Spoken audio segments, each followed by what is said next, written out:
Mitos al descubierto.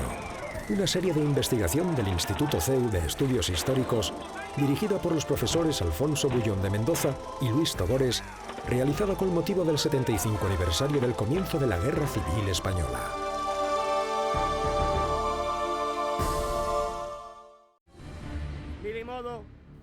Con independencia de lo que pudiera hacer el ejército, decenas de miles de voluntarios carlistas estaban dispuestos a tomar las armas en 1936, como habían hecho sus antepasados 100 años atrás.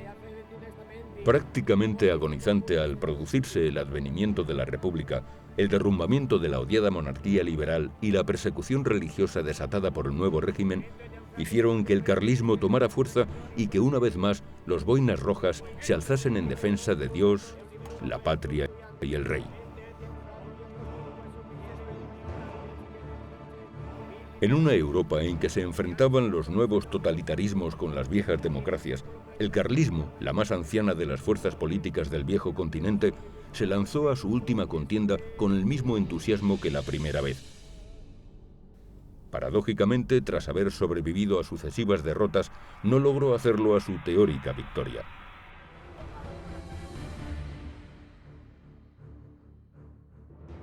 ¡Requetés, a morir por Dios! ¡Venga! Requetés, soldados de otro siglo.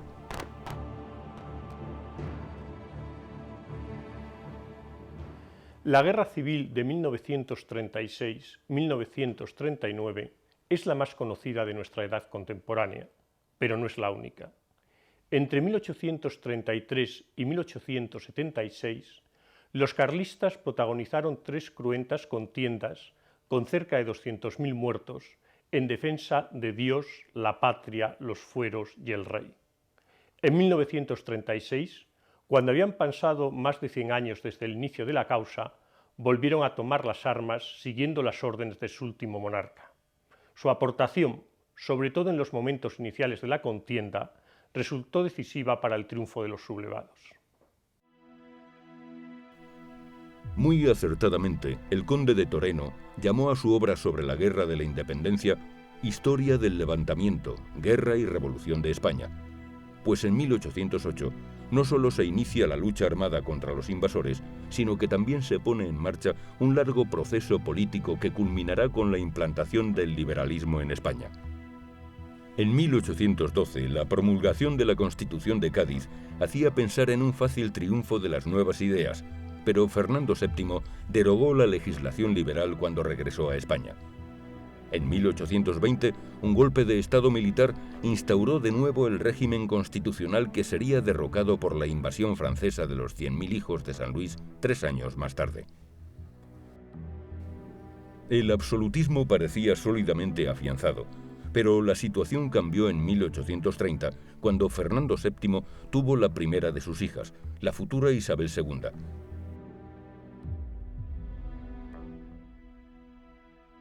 Según las leyes vigentes, si el rey moría sin hijos varones, la corona debía pasar a su hermano, el infante don Carlos, pero Fernando VII deseaba ser sucedido por su hija, por lo que alteró las leyes sucesorias. Don Carlos, considerado un firme adalid del absolutismo, no aceptó la voluntad de su hermano, y a la muerte de este dio comienzo una larga guerra civil en que los defensores de Isabel II trataron de conseguir el apoyo de los liberales. El resultado fue que la causa de la reina acabó identificándose con el liberalismo, que obtuvo así el poder. La caída de Isabel II en 1868 dio nuevas esperanzas al carlismo, y un joven Carlos VII retomó el estandarte de su abuelo, aunque sin mejor fortuna. Tras la derrota de 1876, y aunque contó con líderes tan destacados como el Marqués de Cerralbo o Vázquez de Mella, el carlismo sufrió un proceso continuo de deserciones y escisiones que hacía presagiar un no muy lejano fin. Máxime cuando el único hijo de Carlos VII, don Jaime, había cumplido los 60 años sin contraer matrimonio. La proclamación de la República el 14 de abril de 1931 supuso un revulsivo para las huestes carlistas, que veían así confirmados todos sus vaticinios sobre los males que cabía esperar de la monarquía liberal. Es decir, cuando se proclama la República, don Jaime que entonces era el pretendiente, como he sabido, entiende junto al staff directivo del carlismo de aquellos momentos que la caída de la otra rama de los Borbones es una noticia que hay que celebrar, que la República en principio puede imponer un cambio de condiciones políticas para el pretendiente y para la rama carlista. Esto fue la primera impresión. A medida que la República empieza a funcionar en el ritmo y en la manera en que luego funcionaría, es decir, concretamente, desde el propio mes de mayo de 1931, en que hay los primeros incidentes de orden público de carácter serio, el pensamiento carlista empieza a cambiar respecto a la posibilidad de que en la República pueda realmente prosperar una vía política nueva. En el mismo manifiesto de 23 de abril, en que don Jaime hacía presente la disposición de los carlistas a colaborar con la República, exponía su pesimismo sobre a dónde pudiera llevar. Desgraciadamente, mi experiencia política y los largos años pasados en Rusia me han enseñado que una república patriótica, moderada, bien intencionada, puede muy fácilmente y en un espacio de tiempo brevísimo ser arrollada por la avalancha del comunismo internacionalista, destructor de la religión, de la patria, de la familia y de la propiedad. Y eso sí, lo juro, sacrificaría hasta la última gota de mi sangre en la lucha contra el comunismo antihumano, poniéndome al frente de todos los patriotas para oponerme a la implantación de una tiranía de origen extranjero. Claro, resulta que luego entró la República en abril y en mayo estaban ardiendo conventos, iglesias y todo eso. Y claro, pues mi propio padre, yo recuerdo con lo carlista que era, pues casi decía que le daba pena, porque es que si hubiese sido una república como anunciaban, pues que hubiera estado tan conforme. Y no me extraña porque, claro, como da la casualidad que los carlistas, que eran monárquicos, siempre se les había arrebatado por la que se le llamaba la monarquía usurpadora, que era la alfonsina, ¿no? Ahora, como carlistas, claro, lo primero que contaba era la cuestión religiosa. Parece ser que cuando ya políticamente se inclina hacia la izquierda, parece que tiene que ser lo primero la persecución religiosa. No sé por qué. La muerte de don Jaime, el 2 de octubre de 1931, puso al frente de las filas carlistas a un nuevo monarca, su tío don Alfonso Carlos, antiguo general de los ejércitos carlistas, a cuyo frente había tomado Cuenca en julio de 1874. El nombramiento de don Alfonso Carlos fue acogido con un cariño extraordinario. Y ya entonces yo fui creciendo, yo estaba estudiando el bachiller, tenía 12 años, 11 años, 12 años, 13 años, y ya fui asimilando la figura de don Alfonso Carlos. Y don Alfonso Carlos fue, después de don Carlos VII, yo creo que fue el rey más querido de la dinastía legítima. La desaparición de don Jaime propició la reintegración en el carlismo de diversas escisiones que se habían ido produciendo a lo largo del tiempo, como la integrista, protagonizada en 1886 por Nocedal, y la mellista, acaecida tras la Primera Guerra Mundial. Surgió así la comunión tradicionalista que utilizó todos los medios a su alcance para revitalizar el carlismo, labor en la que jugaron un papel destacado la prensa y los círculos carlistas.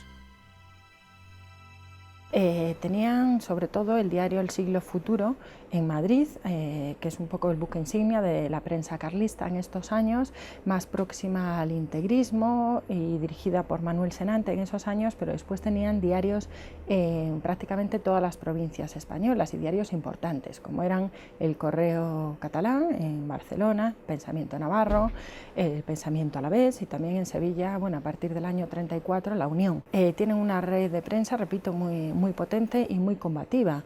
Todas estas publicaciones sufrieron la censura, los secuestros, las suspensiones derivadas de la propia legislación de la Segunda República, una legislación que, a pesar de que garantizaba la libertad de prensa, sobre todo en la Constitución, después, bueno, las propias leyes de la República lo impedían, ¿no? Y entonces estos diarios se vieron muy afectados con suspensiones, secuestros, durante los 5 años, desde el 30, sobre todo a partir del 32 y hasta ya julio de 1936, y cuando gana el Frente Popular en febrero de 1936 sufren saqueos, asaltos, bueno, llevan una mala vida.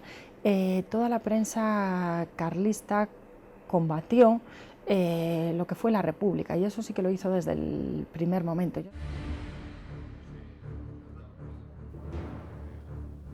La vida cotidiana del carlismo transcurría en torno a sus círculos, que fueron recobrando la vitalidad perdida a lo largo del tiempo. Los había de gran vistosidad, como los de Villarreal y Tolosa, pero en su gran mayoría eran locales modestos, en cuya decoración abundaban los recuerdos de las pasadas campañas y los cuadros de los reyes carlistas. Allí se reunía la gran familia carlista, que englobaba a hombres de todas las procedencias sociales, y en la que jugaban un papel importante los veteranos, cuyas narraciones mantenían viva la llama de la causa.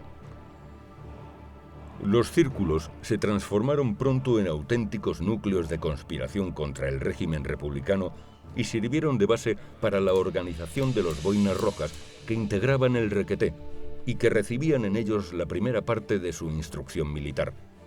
Para su adiestramiento se publicó un compendio de ordenanzas, reglamentos y obligaciones del Boina Roja, redactado por Don Pepe, seudónimo tras el que se escondía el doblemente laureado coronel Varela.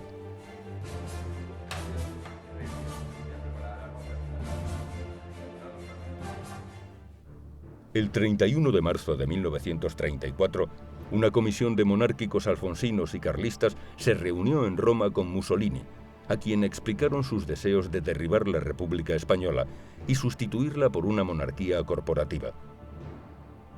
El duce dio instrucciones al mariscal Balbo para que les entregara una ayuda inicial de 10.000 fusiles, 200 ametralladoras y 1.500.000 pesetas. Se decidió además que varias decenas de jóvenes carlistas pasaran a instruirse a Italia.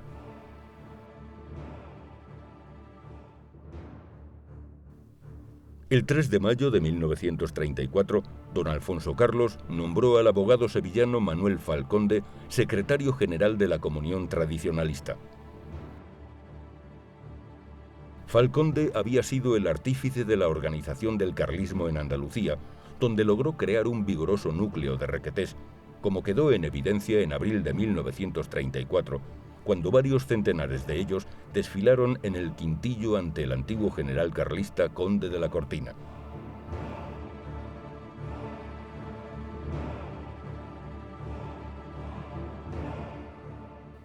En opinión del jefe de los requetés navarros, Antonio Lizarza, la venida de Falconde a la Secretaría General del partido significó el abandono de la lucha legal contra la República para pasar a la lucha abierta y descarada.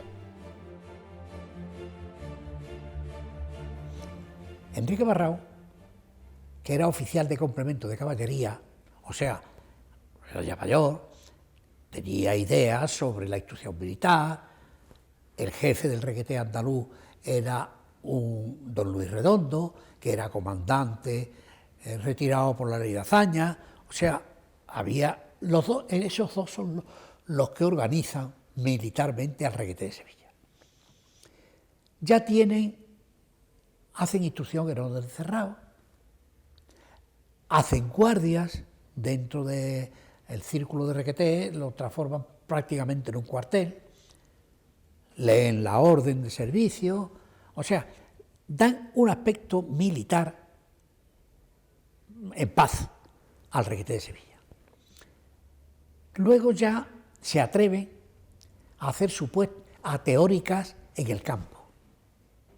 Y en el campo, pues se le dice, le instruyen un poco cómo hay que circular, cómo se hace una guerrilla, algo. El carlismo dio también una gran importancia al desarrollo de su rama femenina, las margaritas, que antes de que comenzase la guerra eran cerca de 30.000. A mí me lo dieron hecho, Yo nací el 19 de julio de 1919. Se acababan de fundar las Margaritas. Y mi padrino dijo, le hemos hecho católica, ahora le vamos a hacer carlista. Y me ingresaron las Margaritas de las primeras, recién fundadas. Y yo he sido carlista, pero en todo momento de mi vida no he tenido ningún momento de flaquear. Y es duro ser carlista, ¿eh? Porque hemos perdido 3 guerras. Y la última que ganamos, pues, la ganamos, pero no nos valió de nada.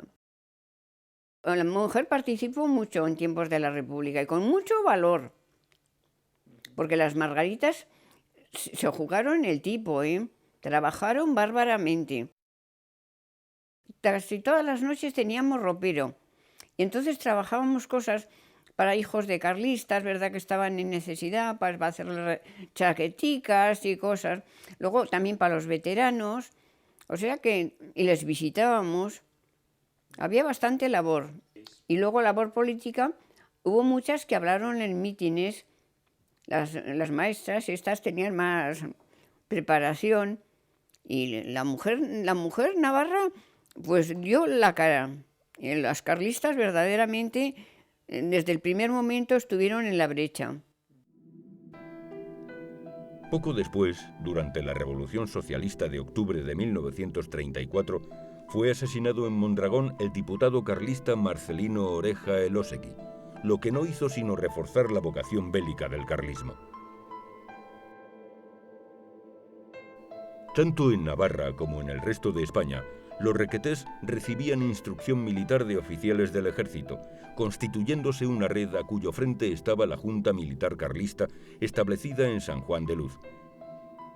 Como jefe del movimiento se había pensado en el general Sanjurjo, que tras el fracasado alzamiento del 10 de agosto de 1932 se había ido acercando a las filas legitimistas. Los preparativos eran intensos. Todos los días se iba al círculo. De clase, como mi madre estaba allí casi todos los días como presidenta de las Margaritas, porque entonces estaban todas las tardes se estaban haciendo uniformes del requeté. Porque nosotros teníamos uniformes para todos los requetés de La Rioja. Estuvieron en el círculo carlista de Chauri, estuvieron 2 militares que eran coroneles, tenientes coroneles de Utrillas y Rata, que andaban clandestinamente por ahí, porque claro, estaban perseguidos, ¿no? Y allí pues hablaron no mucho, sino concretamente pues refiriéndose a la situación, pues de que, en fin, iban buscando el que se afiliara, se apuntara, el que estuviera dispuesto a salir. Y hablaron claramente, diciendo que dispuestos a dar su vida. Nosotros pues éramos 3 hermanos, los 3 nos apuntamos. Y la gente ya, claro, se iba calentando y empezó el requeté a organizarse. Y nosotros, en la casa del carlista que le llamábamos cuando la guerra, de Félix Ochoa, en su casa que tenía un salón grande, allí aprendimos a hacer la instrucción con aquellos fusiles de madera, que aquellos fusiles de madera, por lo visto, estaban ya de cuando la guerra carlista sería del 84, 83, de esos años. Bueno, y con eso hacíamos la instrucción, que nos la enseñaba García, Leoncio García, que luego fue capitán, con ese. Y allí es donde un día, pero por 2 veces, en 2 ocasiones, vino el teniente coronel Utrillas. Y allí nos pidió si estaríamos dispuestos de verdad a salir a la calle si nos ordenaban, vaya, si estábamos conformes y tal. Y todos que sí, al monte, ala. Pero ya a primeros de febrero del 36 es cuando vino y hizo jurar. Dice, ¿juráis por Dios que vais a salir el día que se os llame? Sí. Y allí sí quedó. En una conversación celebrada en Lisboa en mayo de 1936, a la que asistieron Sanjurjo, don Javier y Falconde, se acordó que si se sublevaba el ejército, los carlistas apoyarían la revuelta, y que si los mandos claves para el movimiento militar no se decidían, los carlistas se alzarían por su cuenta y Sanjurjo se pondría al frente del levantamiento legitimista. Sanjurjo pidió a los carlistas que se entrevistaran con el general Mola, gobernador militar de Pamplona, que había empezado a organizar la conspiración militar. A principios de junio, Lizarza se entrevistó con Mola, a quien ofreció poner a sus órdenes 8.400 requetés en Navarra. Comenzó así una larga serie de conversaciones entre Mola y los carlistas que no resultaron especialmente fáciles, pues Mola quería implantar una república de orden, con sufragio universal, y los carlistas una monarquía católica y corporativa. Las diferencias eran tales que el 9 de julio Mola dio por terminadas las conversaciones y escribió a Falconde en los siguientes términos. El precio que ustedes ponen para su colaboración no puede ser aceptado por nosotros. Recurrimos a ustedes porque contamos únicamente en los cuarteles con hombres uniformados, que no pueden llamarse soldados. De haberlos tenido, nos hubiéramos desenvuelto solos. El tradicionalismo va a contribuir con su intransigencia de modo tan eficaz como el Frente Popular al desastre español. Falconde optó por recurrir a la mediación de Sanjurjo. Lizarza viajó en avión a Portugal y regresó el 11 de julio con una carta para Mola en que se le indicaba que dejara a los carlistas combatir con la bandera bicolor, ya que no estaban dispuestos a sublevarse con la republicana, y se recogía buena parte de sus peticiones políticas, como la revisión de la legislación religiosa y el establecimiento de un modelo de gobierno no liberal. La carta dio lugar a un nuevo conflicto, pues Mola puso en duda su autoría. El 12 de julio, Falconde dio la única respuesta que consideraba posible a semejante ultraje. Se rompían las relaciones con Mola y no se secundaría ningún movimiento que no fuera exclusivamente carlista.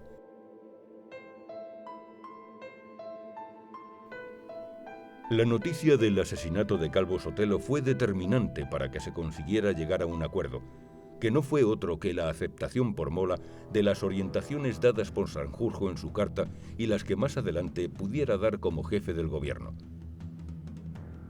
El día 15, don Javier y Falconde daban la orden para el alzamiento general. La comunión tradicionalista se suma con todas sus fuerzas al movimiento militar para la salvación de la patria. Está claro que in extremis estas diferencias se tienden naturalmente a ser superadas cuando se produce el asesinato de Calvo Sotelo.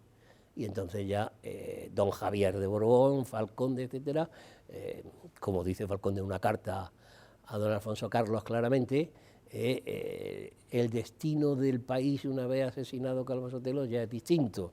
Aquí no hay más remedio que participar en un levantamiento aunque no represente exactamente los objetivos que nosotros hemos defendido siempre. Entonces, está claro que el día 16 se llegó a un pacto final que consistía en aplazar cualquier situación política, es decir, cualquier situación política, pero incorporar a estas milicias carlistas a las fuerzas con las que Mola contaba, que Mola, por otra parte, dijo, nosotros les necesitamos a ustedes porque no nos fiamos de los soldados regulares, y resulta que los 8.000 hombres que me ofrece Antonio Lizarza en Navarra son clave para que esto pueda tener un éxito inmediato, que es lo que se pretende. De modo que la discusión fue difícil, muy difícil, las cuestiones políticas de fondo no se resolvieron nunca. La muerte de Sanjurjo, el día 20, naturalmente hizo entrar en una vía muy distinta a la cuestión, de forma que el carlismo quedó incorporado a la insurrección dirigida por militares, junto a fuerzas como la falangista y en menor medida, digo, fuerzas de tipo civil, es decir, combatientes civiles que se incorporan al ejército sublevado. Según un informe del 28 de febrero de 1936, la comunión tradicionalista disponía en dicha fecha de un mínimo de 25.320 requetés, y es posible que dicha cifra aumentase en una tercera parte con anterioridad al 18 de julio. Sin embargo, más de la mitad de sus efectivos se encontraban en zonas donde el alzamiento no triunfó, por lo que fueron rápidamente neutralizados, como ocurrió en Cataluña, Valencia, Vizcaya y Guipúzcoa. La desconexión entre los mandos militares y los jefes carlistas tuvo un altísimo coste y dio lugar a episodios como el ocurrido en el cuartel de San Andrés de Barcelona, donde se habían presentado 200 requetés. El capitán Reinlein, para contentar a la tropa, no tuvo otra ocurrencia mejor que gritar «¡Viva la República! ¡Adelante!». Y claro, los requetés, desconcertados por aquello, cogieron al fusil, lo echaron al suelo y dijeron «¡No salimos!». Al final, salieron del cuartel las piezas de artillería sin acompañamiento de tropa ni de voluntarios, y a medida que salían las piezas y penetraban en la zona urbana, las iban cogiendo los rojos. En fin, un desastre en el que también tuvimos nuestra parte de culpa. ¡Compañero! ¡Atención! El primero que se le vea asomar por las ventanas, ¡fuego sobre él!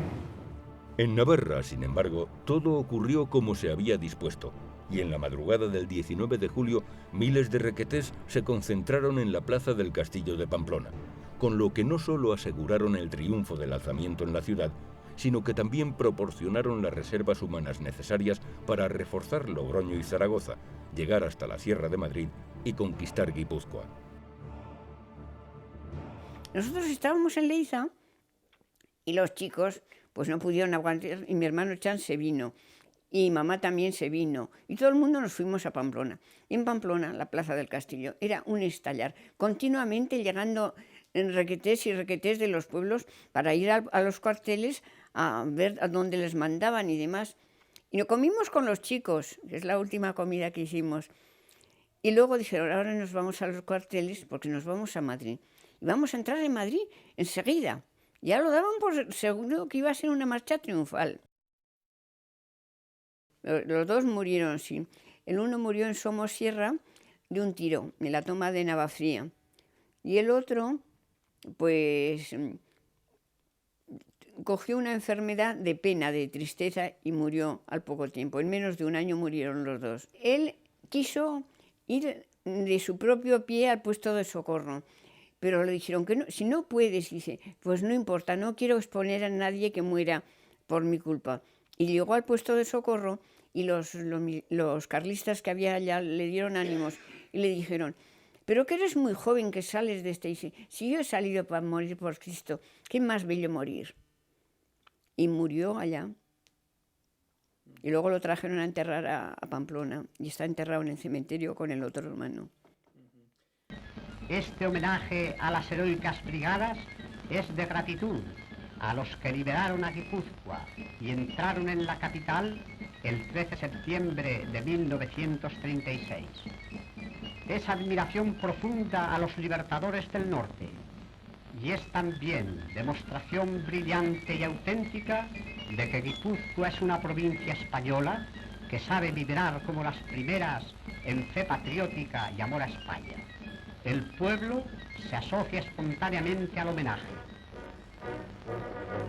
Al paso de las brigadas por la avenida de España hay lluvia de flores blancas sobre las cabezas de los vencedores y una bella de ojos verdes de mar ha prendido de su sonrisa en los labios apretados de un requeté de Navarra.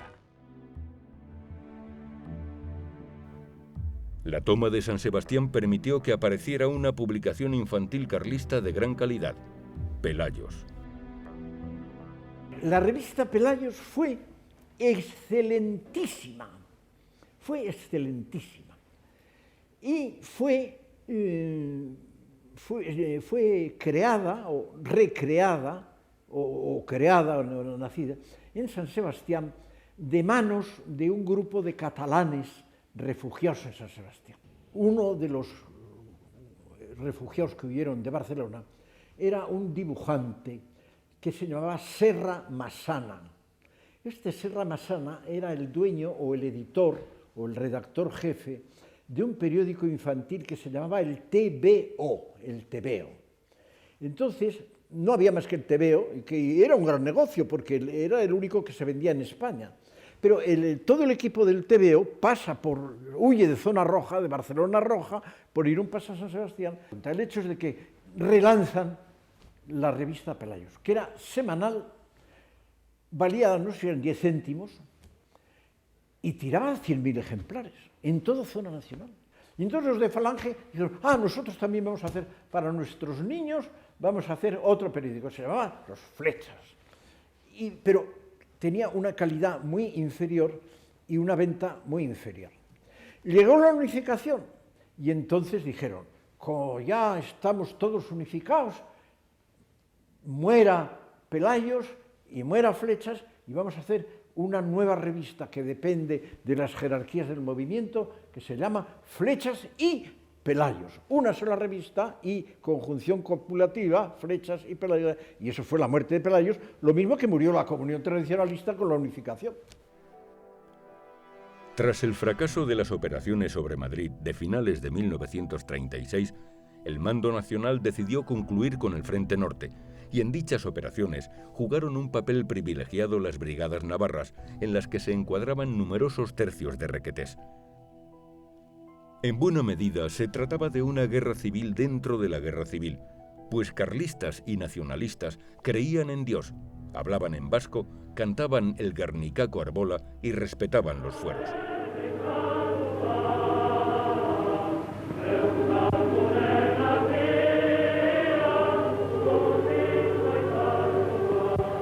El árbol santo de las tradiciones vascas, el viejo tronco secular, fuerte e inquebrantable, como el alma de la legítima Vasconia religiosa y española. Hoy, a la sombra del altar de sus fueros profanados, la Guardia de la Nueva España vigila, hecha símbolo de la fe y la civilización.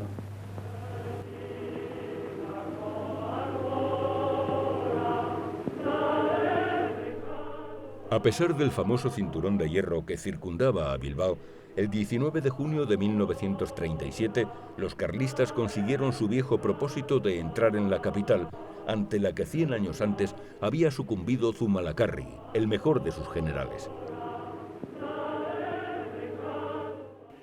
Como Bilbao fue el gran escollo en las guerras carlistas, la ilusión por tomar Bilbao. Claro, la guerra del 36, la ilusión era tomar Bilbao, tomar Madrid, pero también tomar Bilbao tenía un impacto psicológico enorme. Pues cuando la toma de Bilbao, todo el mundo, en ambientes carlistas, claro está, en los ambientes carlistas que yo conocía, todo el mundo dijo, la revancha, ya hemos ganado la revancha. Pablo Larraz, que junto con Víctor Sierra Sesúmaga ha realizado una magnífica labor de recogida de testimonios gráficos y relatos orales de los combatientes carlistas, nos da cuenta de algunas de sus peculiaridades. El requeté como fuerza militar de choque tiene unas características realmente peculiares. Es una fuerza disciplinada, entusiasta, resolutiva en los momentos difíciles, sacrificada, pero a la vez tiene sus toques anárquicos. Es curioso, por ejemplo, cuando se toma Bilbao, cómo les llevaban un tiempo prometido a las brigadas de Navarra, unos días de permiso, no se les concede y ellas mismas son las que a punta de mosquetón toman un tren y se van a los Sanfermines para pasar unos días de descanso. Era un poco la continuidad de esa tradición militar del carlismo, de lo que se llamaba ir a mudar la camisa, tomarse unos días de descanso sin autorización militar, en el momento en que ellos creían oportuno.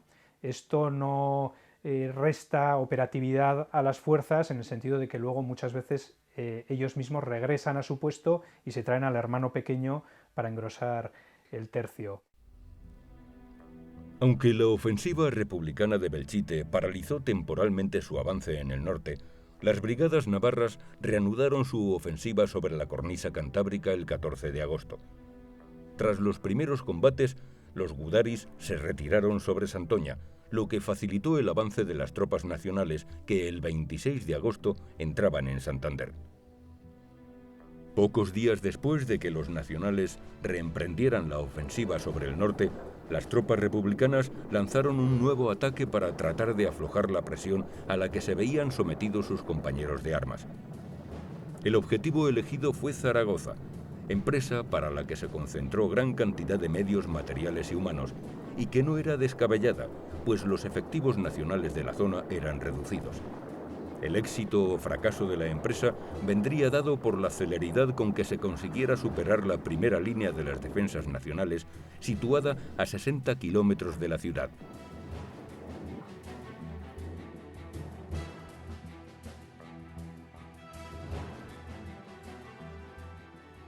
Comença el virolai. Comença el virolai. Rosa d'abril, morena de la serra, de Montserrat esteu, il·lumineu la catalana terra.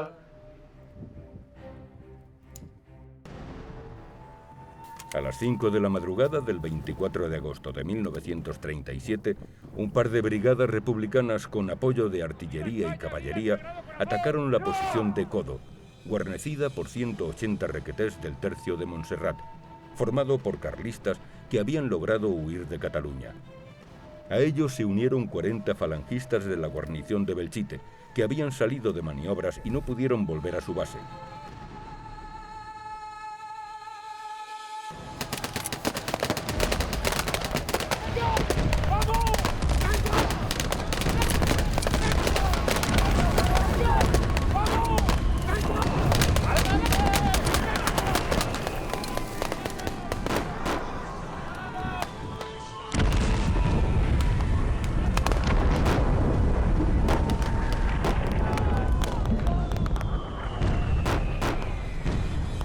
La mayoría de las posiciones del pueblo resistió hasta la tarde del día 25, en que fue forzoso iniciar el repliegue hacia la parte alta del pueblo.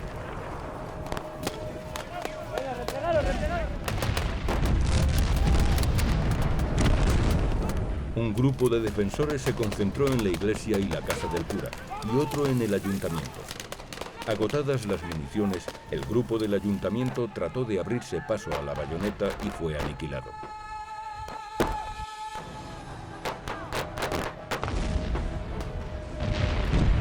Entre 30 y 50 requetés cargaron a la bayoneta desde la casa del cura unas horas más tarde. Algunos lograron abrirse paso, pero la mayor parte pereció en el asalto, y otros hubieron de replegarse al punto de partida.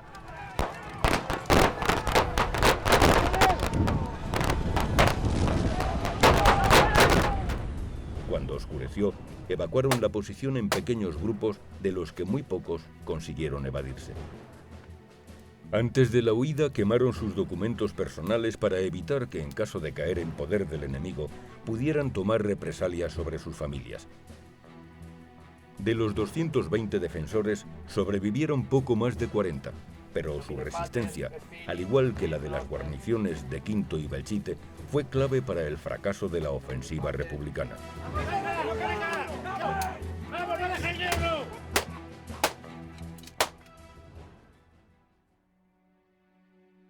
Franco, a diferencia de lo que había hecho en Brunete, no detuvo la campaña del norte, y las brigadas navarras continuaron su avance hacia Asturias. En esta ocasión la victoria no fue tan fácil como en Santander, pues las tropas asturianas defendieron con tenacidad los pasos de los picos de Europa, aguantando durante cerca de 3 semanas en el Mazuco. Pero la superioridad de los nacionales en el norte era ya evidente, y el 21 de octubre las brigadas navarras hacían su entrada en Gijón. Con la desaparición del Frente Norte, el triunfo nacional era ya tan solo cuestión de tiempo. Van las brigadas navarras hacia Gijón, que se ha rendido a Franco, porque todos los cabecillas rojos huyeron cobardemente y dejaron, como siempre, en la estacada al rebaño de sus huestes. Gijón ha colgado de blanco sus ventanas y balcones para recibir a nuestras fuerzas.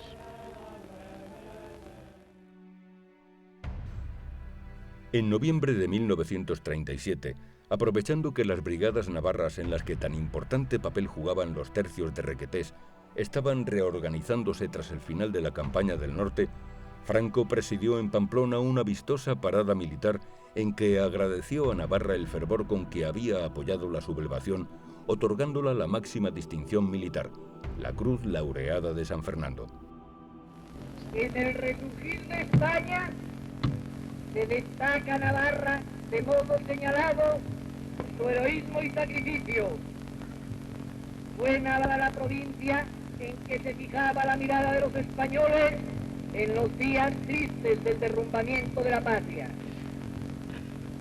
Fue el crédito de sus virtudes el que la convirtió en sólida base de partida de nuestro alzamiento, y fue su juventud en armas la que en los primeros momentos formó el nervio del ejército del norte.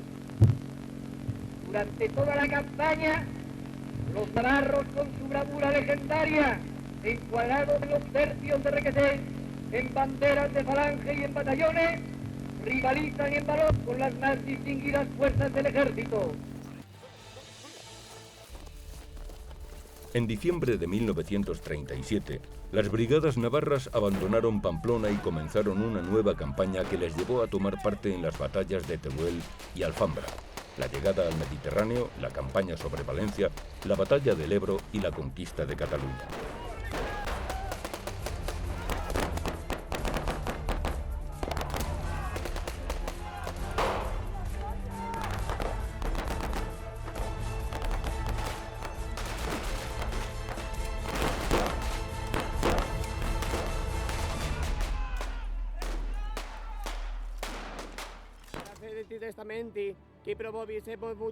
La fuerte impronta religiosa era una constante de las unidades de Requetés, en las que era muy frecuente el rezo del rosario, lo que marcaba un fuerte contraste con lo que ocurría en las trincheras enemigas.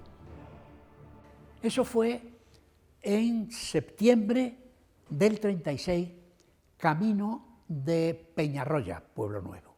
Salimos de Córdoba, se toma, y en Cerro Muriano nos paran los rojos. Las trincheras estaban relativamente cerca y por la noche nosotros rezábamos el rosario y procurábamos rezarlo en voz alta. Y desde el otro lado también lo oí, unas tiorras, como decía, repito el calificativo que le daba Unamuno, se ponían Requetés. Mientras vosotros estáis rezando, nosotros estamos follando. Venid para acá.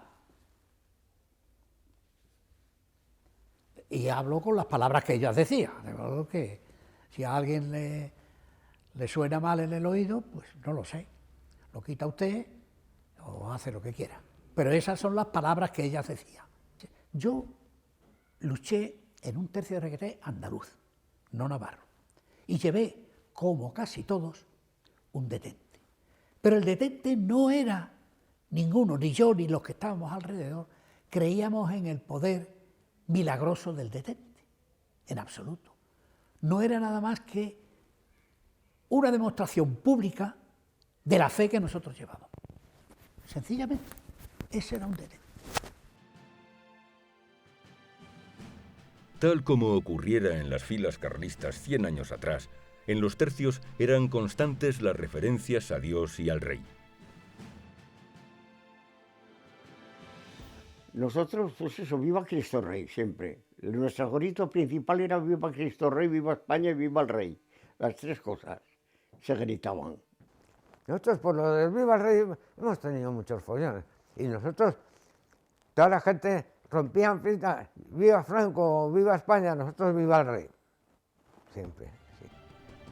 Tropas carlistas de diversas procedencias geográficas combatieron a lo largo de la guerra en todos los escenarios, aunque sin el protagonismo de los tercios formados en el norte de España. En total llegaron a formarse 42 tercios de Requetés, cuyos nombres solían tener connotaciones religiosas o recoger hechos y personajes históricos, en ocasiones ligados a las pasadas guerras.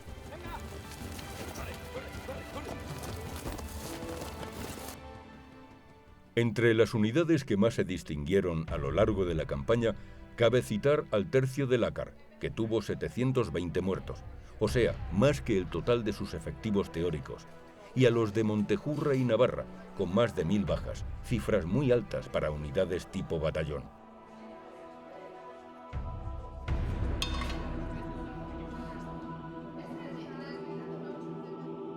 No, Sierra Espadán también, allí nos mataron a 2 comandantes. Se mataron al primero, al comandante Luciano, y a los 8 o 10 días vino destinado de comandante, de capitán, pero comandante provisional, un hermano del comandante Luciano, y lo mataron también. En 20 días o 25 mataron a los 2 hermanos. En febrero de 1939 había 23.000 requetés sobre las armas. El total de los voluntarios que pasaron por las filas legitimistas a lo largo de la guerra se estiman entre 50 y 60.000 hombres, entre los que hay que contabilizar 6.000 muertos y cerca de 30.000 heridos, pérdidas muy elevadas en relación al total de sus efectivos y que se explican por la utilización constante de estas unidades como tropas de choque. Aproximadamente la mitad de las bajas corresponden a los tercios de requetés navarros. El colectivo de los voluntarios carlistas básicamente era muy heterogéneo en todos los sentidos. Primero se les ha catalogado, se les ha encasillado mucho en que eran navarros o eran vascos, pertenecían a provincias muy concretas, cuando hubo presencia carlista prácticamente en toda España. Aparte de los manidos tercios vasco-navarros, pues hubo requetés en Cataluña, hubo una presencia fuerte del carlismo en ambas Castillas, en Andalucía y bueno, prácticamente en toda España. Comentando, siguiendo por la línea de la heterogeneidad del colectivo, básicamente, aunque había de todo, había profesionales, artesanos, la masa era gente sencilla, perteneciente a un ámbito rural, como la mayor parte de la población española en aquel momento, y que sale a la guerra pues, con unas motivaciones que es lo que sirven de nexo de unión entre ellos. La motivación del carlismo en la guerra se resume perfectamente en su lema, Dios, Patria, Rey. Los 3 conceptos y en ese orden, además. El concepto de voluntariado en general se concibe como aportación familiar, del mismo modo que el número de voluntarios se cuenta por familias. Cuando no hay varones en edad de armas, son las mujeres las que colaboran, bien implicándose como enfermeras, como margaritas. Una peculiaridad dentro de la milicia del requeté es la variedad de edades. Se dan voluntarios de edades extremas. No es caso excepcional el de voluntarios de 14, 15, 16 años e incluso voluntarios padres con hijos mayores de 50 y de 60 años. No es excepcional en la Guerra de España, pero sí es la fuerza, la milicia en la que se da de forma más frecuente. Los requetés dentro del bando nacional no fueron un grupo militar enormemente numeroso, pero sí extraordinariamente dedicado, dispuesto a luchar y morir con un espíritu y una moral muy altos, y por eso constituyeron una fuerza de élite dentro de los voluntarios. En cuanto a su calidad militar, los requetés representaron lo mejor de los voluntarios en el bando nacional. Mientras los tercios de requetés se cubrían de gloria y de muertos en los campos de batalla, la situación política del carlismo empeoraba por momentos dentro de la España nacional. El 29 de septiembre de 1936 fallecía en Viena el último de los reyes de la dinastía carlista. Don Alfonso Carlos no nombró un sucesor, sino que se limitó a nombrar un regente, don Javier de Borbón Parma, mientras se determinaba en quién recaían los derechos dinásticos. 2 días más tarde, el 1 de octubre de 1936, Franco era nombrado jefe del gobierno del Estado, lo que suponía reforzar su poder militar y político. A finales de 1936, Falconde obtuvo permiso del general Mola para poner en marcha una academia militar carlista, lo que dio lugar a un proceso que culminó el 12 de diciembre con la publicación en el Boletín de Campaña de Requetés de un decreto del propio Falconde creando la Real Academia Militar de Requetés. La reacción de Franco fue fulminante e hizo saber al conde de Rodezno que consideraba el decreto un intento de traición. En consecuencia, Falconde hubo de abandonar el país, máxime cuando la propia Junta Nacional Carlista consideró que las circunstancias por las que atraviesa España no autorizan a crear dificultad alguna a los que tienen la responsabilidad del poder y de la guerra. La salida de Falconde de España y las divisiones internas hicieron imposible la menor resistencia a la unificación, que los carlistas vieron aún con menor agrado que los falangistas. Hubo una oposición intelectual, desde luego, y práctica muy poca, por lo que yo vi. Solo recuerdo, total, que no nos gustaba, y que de ponernos a nosotros, repartieron los escudos de falange. Y hubo no sé quién que dijo, se acata pero no se cumple. No se puso nadie, se puso el escudo de falange. Porque no fue unificación, fue una absorción. Y claro, que los carlistas hubiesen dado tanto y que los hubiesen arrinconado, muy mal, porque no hay derecho. Fue horrible. En todos los puestos que daban para falangistas, en una barra que se había volcado por el carlismo. Hombre, por favor. Los falangistas fueron muchos que eran rojos, que querían salvar la pelleta. Y entonces les encantaba chinchar a los carlistas. La muerte de su rey y las divisiones internas del carlismo hicieron imposible el menor intento de resistencia al decreto de unificación de 20 de abril de 1937. El decreto de unificación y una victoria que no era la suya consiguieron lo que no habían logrado 100 años de régimen liberal: la desmovilización de las masas carlistas. Bien claro vio el futuro el capitán Antonio Cuello, del Tercio de Cristo Rey, que durante un breve permiso en su casa, en septiembre de 1938, un mes antes de su muerte en combate, comentó a su familia: la guerra se está ganando, pero nuestra guerra la hemos perdido. En el fondo no podía ser de otra manera, porque a pesar de su asombrosa persistencia, el carlismo había perdido su guerra 100 años antes.